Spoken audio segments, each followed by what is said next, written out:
Yes, guys, what's going on? Welcome to AdamMcKola TV. I am absolutely bloody gutted. Absolutely gutted after that. Manchester United have lost 2-1 against Sevilla. Football heritage strikes back again for Manchester United. And a defeat that is a real kick in the gut, a real sucker punch. Look, we've got Champions League football for next season through our position in the league table. And that's fine. But we've been to two semi-finals in the last couple of months when we've been playing incredible football, and at both occasions we've managed to lose, and on both occasions we could have ourselves to blame. In the first instance, in the FA Cup semi-final, which I'm not going to go over too much now, we're looking at a poor team selection, which again is epitomising the fact that Ollie can't trust some of these players, which probably affected some of his decision making today, because from the 65th, 70th minute onwards, and I think the first 60, 70 minutes for Manchester United today were very good, besides our finishing, from the 60th, 70th minute onwards, Ole Gunnar Solskjaer should have changed something for United. He should have changed something within that team, and he didn't do that. And yes, you can look to the bench, and he's probably looking at players that he doesn't fancy. But AdamMcKola, he'd run into the ground, score a goal for United in a semi-final.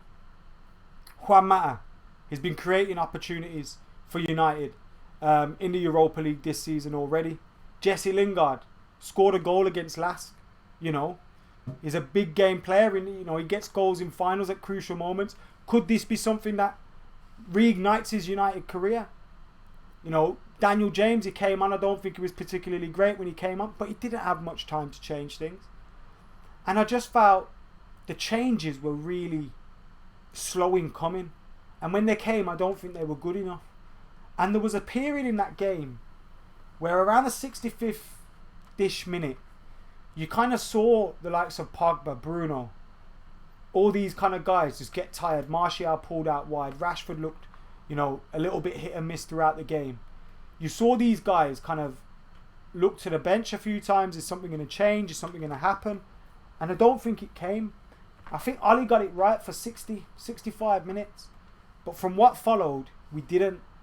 And once Sevilla scored De Jong's goal, 2-1, I thought Victor Lindelof was incredibly poor on that. He should have been getting across the man. You could maybe throw in an argument as well that Aaron Wan-Bissaka should have been following following De Jong. But when De Jong's moved over to that side of the goal, in his mind he's probably thinking, wow, that's Victor Lindelof's man now. And Victor Lindelof has to be aware that there's going to be strikers in the fucking 6-yard box behind him. And he wasn't. And his body shape was wrong. He didn't even attempt to clear it. I think if he attempts to clear it, he'll get it away. And it was a poor mistake by Victor Lindelof, who I thought generally throughout the game did well. I thought Maguire did well throughout the game. And then in the last 5 minutes, we had an opportunity to break down the left. He goes to pass it to Brandon and he just kicks it out for a throw. Fatigue again. But, we played Bailly in the last game, and he's probably thinking, well, Victor Lindelof's made a mistake there. Should I have started this one? I don't think the decision to play De Gea affected things at all. Both goals, I don't think, you could really have an issue with. I think the first goal comes down to Brandon Williams. You could possibly argue Harry Maguire, but I think Brandon Williams gets caught blindsided. Suso comes in on the back post and it's a goal. You got to look at your fullback at that point. But you could maybe ask Harry Maguire, should he be, organising that a little bit more? But I think that would be a little bit harsh. I thought Brandon made a mistake there, and he was booked going into the second half. But I thought what he did in the second half was reasonably well. So, with Lindelof, he played reasonably well, makes a massive error. That's not good enough, do you know what I mean? It has to be better, and we've got to 3 semi-finals this season. The 2 after the pandemic break, I think is, those are the ones that hurt the most. Because Chelsea, we should be doing better. Sevilla, we should be doing better. Today, you can blame the manager for maybe from 65th minute onwards. But up until then, boys, take your fucking chances. Finish your dinner. Martial's been excellent this season. This last week he's not taking his chances. His all-round play has been fantastic. His 9 play has been good. Linking up, fixing in, doing this, doing that, doing the other. And his dribbling's been fantastic. Finishing hasn't been there against Copenhagen. And then today against Sevilla.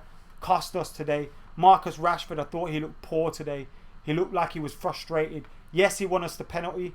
He had a great free kick which was saved. He had another few good moments. For every good moment he had, though, he had a frustrating moment. I felt sorry for him, like, substitute him. Like, we didn't do that. And you've got to blame the players for not taking their chances. Bruno had chances. You know, Pogba had a chance. Martial just before when it was 1-0, I think, he bends one just over, and you're thinking, oh, Martial normally scores from there. And you've got to be expecting to score. Like, his all-round play, but you got to score, bro. Greenwood, I think he was better in the second half than the first half. But still, take some of your chances. Decision-making at time wasn't right. And Ali told him, play with your head. So, I felt the subs came late, but we should have won it. I generally felt it was a good game of football. If I was a neutral watching that, I would have enjoyed it. But I wasn't a neutral. And as United kept missing opportunities, kept not taking their chances, you got that feeling that it wasn't going to be our day, and these lot were going to win. And when you look at the way their 2 goals came, it was really, really frustrating, because Brandon could have sorted out the first one, Victor Lindelof could have sorted out the second one, you know, and we scored from a penalty. We had plenty of other chances. I think 15, 16, 17 chances we created. Didn't take enough of them. Well, obviously we took one of them, the penalty. So, thought it was a good game of football, but crucial moments. We were let down by players' decision making, managers' decision making. Thought his team selection was fine, but ultimately we didn't get through. And we don't want to be known as Neely men. We don't want to be known as that team that gets to semi-finals and can't progress to a final. We don't want to be known as that. So we have to get this out of our system. Because next season, if we get to a semi-final again, is this going to be played in their minds again? Does it become a thing? You don't want it to become a thing. You want to get past that semi-stage. So, deflated. Look, it's the end of the season. I think we look forward to the new campaign with positivity and optimism, especially if we have a good transfer window, which we need to have. And I think this shows more than ever that we need to strengthen the bench, need to bring in Sancho, we need to fill a few areas, centre half. Who's going to come in there? I thought Maguire played well today. Lindelof with that mistake, he played well, but you've got that mistake in you. So, I'm gutted. It's still Europa League. We're in the Champions League next season, yes, but 2 semi-finals now in a couple of weeks, and we ain't made 1 final. That's disappointing.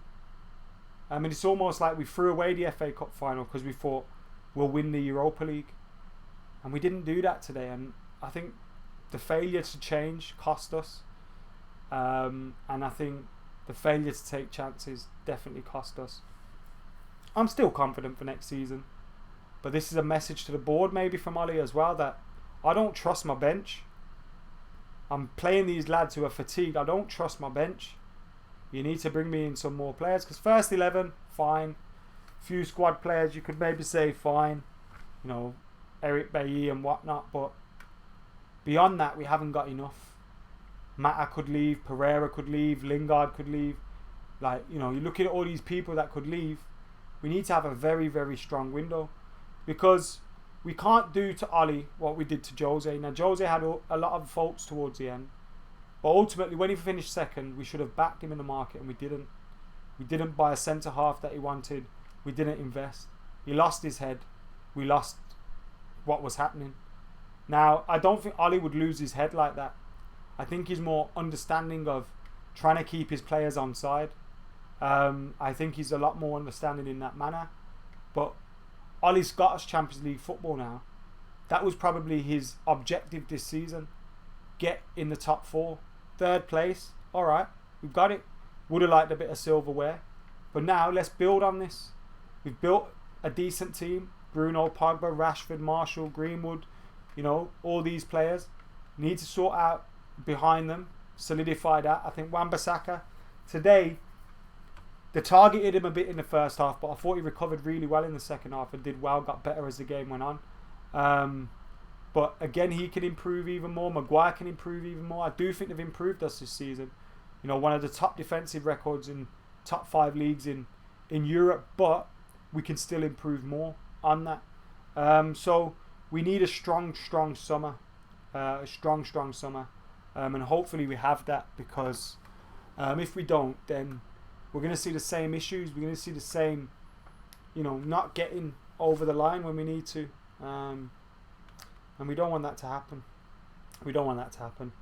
But I'm gutted. Absolutely gutted. Cypher says Lindelof has never been good enough. Sevilla deserve credit. Some of that last-ditch defending was full of heart and desire, says Daniel. MS Army says, I don't want to be selling players and not buying much. We need some good signings. We've done well this season, says Donkyo. There's a few others as well. Someone said Ollie out is trending on Twitter. I really couldn't give a fuck what is trending on Twitter. Pep out was trending yesterday. You know, it's normally tweets from opposition fans that cause that to trend. And if it's not, it's simply fans that have been waiting for an opportunity to criticise Ole Gunnar Solskjaer. Ultimately, has Ole Gunnar Solskjaer taken us forward from where we were this time last season? Yes. No one expected us to get in the top 4. I predicted we'd get 4th. I'm optimistic. Most people had us outside the top 4. We got 3rd. So he overachieved in the Premier League. Now, has our team improved in that 12 months? Yeah, it has improved in that 12 months. Are there things we can improve on? 100%. Are there things Ali can improve on? 100%. But has he earned the time to have this summer, be backed, and go into next campaign with positivity? 100% he has. I have my doubts about Ali. I had him, I have him. But ultimately, he has earned our support. He'll always have my support anyway. I love him. You know what I mean? He's a hero to all of us. Or at least he should be. I had my doubts about whether he was the right man. And I still have my doubts whether he's going to be able to push us onto a Premier League and a Champions League, because that's where we want to be. But he's earned our support. He's earned the backing of the board this summer. He's earned it, and he deserves it. So I don't want to see people overreacting, because ultimately this game, on another day, 3-4-1, and we're talking about an incredible performance. We just didn't take our chances. And yes, Ollie could have changed things sooner, should have changed things sooner. He didn't. That's his fault. But ultimately, should have won this game today. We've only got ourselves to blame. We really have only got ourselves to blame. So, yeah, I'm disappointed. But we'll get over it. Let's look forward to this next campaign. Remember, obviously no more match day footage now. Until, I don't know if we have pre-season games or until the campaign starts. But make sure you're keeping it locked. We'll have transfer daily videos and all that rumorator, and I'll bring master debaters back and all that good stuff. So make sure you're keeping it locked. Like, comment, share, subscribe. Keep supporting AdamMcKola TV. For now, I am going to get out of here. But cheers for watching.